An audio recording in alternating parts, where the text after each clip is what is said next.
What does Julio Cesar Chavez have left to prove? We found out he'd like to fight maybe 10, 11, 12 more fights. What do you think? Well, Steve, a guy with such talent as Cesar Chavez, there's nothing that he can't accomplish at this particular moment. Every move he makes is greeted with a chorus of cheers. He is so idolized in Mexico. Julio Cesar Chavez. He has fans everywhere. He's the Yankees and the Celtics of boxing. Chavez reminds me. He's the five-time world champion in 3 weight divisions. Please welcome the former WBC super lightweight champion of the world. Here he is, ladies and gentlemen. A name that once sent shivers down the spine of opponents inside the octagon. A man built for battle, forged in discipline, and driven by something deeper than victory. But what happens when the gloves come off? When the crowd stops cheering?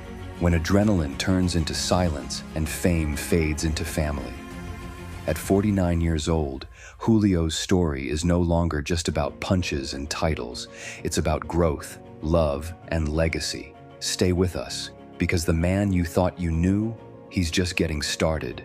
He doesn't take a beating, he gives a beating, so he hasn't had any ring rust on him at all. He continues to fight, he doesn't let himself get out of shape. Answer to the question, no. Unfortunately for his opponents, he's just as good as he ever was. Born in the outskirts of Sao Paulo in 1976, Julio Cesar didn't grow up dreaming of belts or arenas.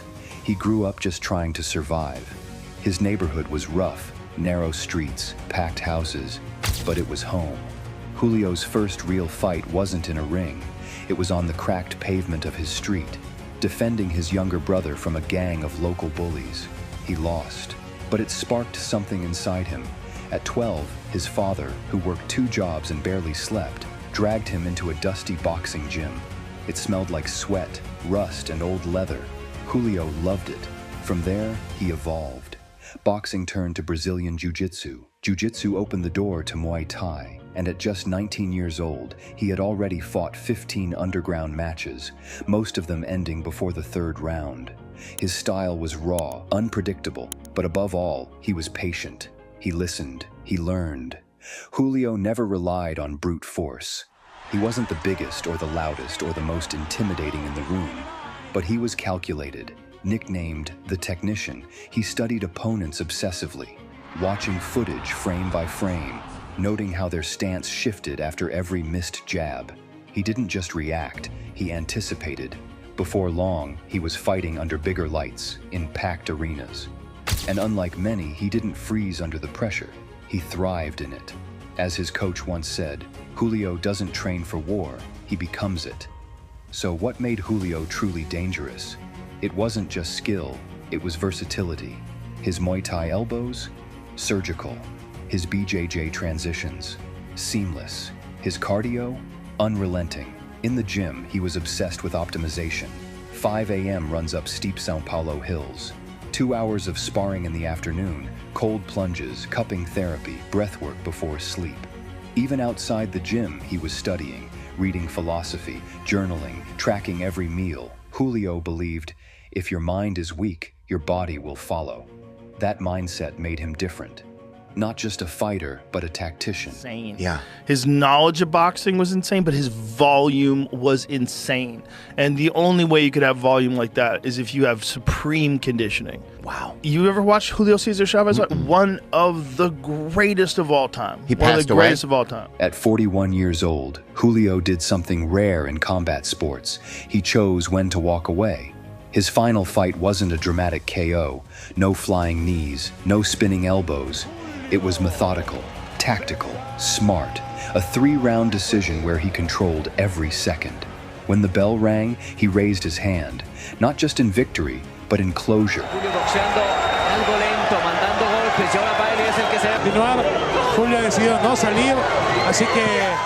In the post-fight interview, he smiled and said, "I'm done.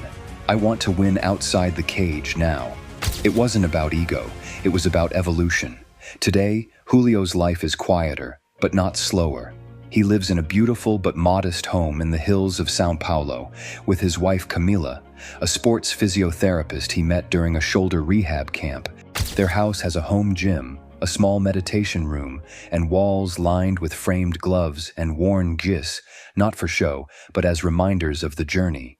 When asked what his favorite title is, Julio laughs. "Dad," he says, "that's the only belt I care about now." Julio Cesar Chavez has always had a love for the simple things in life. In his younger years, cars were just another symbol of his success, but as time passed, he learned that true fulfillment isn't about luxury. Today, Julio is more focused on impact than possessions. His real passion? Teaching the next generation. He runs a youth MMA academy in Tijuana, not a commercial gym, but a non-profit. His students don't pay with money. They pay with their time, effort, and discipline. Many of these kids come from tough backgrounds, just like he did. In his gym, it's not just about punches and kicks. Julio teaches them to fight, but more importantly, he teaches them to stop fighting when it's no longer necessary. Beyond the gym, Julio has embraced the digital age. As his career in boxing fades into the background, Julio now focuses on giving back. He speaks to aspiring fighters all over Mexico, not just in gyms, but in schools, prisons, and youth centers. His message is simple but profound. Your fists can take you far, but your mind takes you further. These days, Julio's talks aren't about techniques or fight strategies. They're about identity, self-worth, and purpose. He urges young fighters to remember that fame fades, but what you build with your life is far more lasting. Julio's been there. He's tasted the roar of the crowd and sat in silence when the spotlight disappeared. Champion now in a third weight class. Chavez was now the WBC champion. He knows how easy it is to lose yourself when the fight is over. That's why he advocates for things most fight veterans rarely mention. Financial literacy. Your body is temporary. Your money needs to last longer than your career. Mental health. If you're hurting in here, he says, pointing to his head, no victory will fix that. Rest and recovery. Hustle is great, but healing is greater. Life after combat. You train for a fight, why not train for the rest of your life too? Julio has seen too many warriors spiral after retirement, turning to alcohol, drugs, or isolation.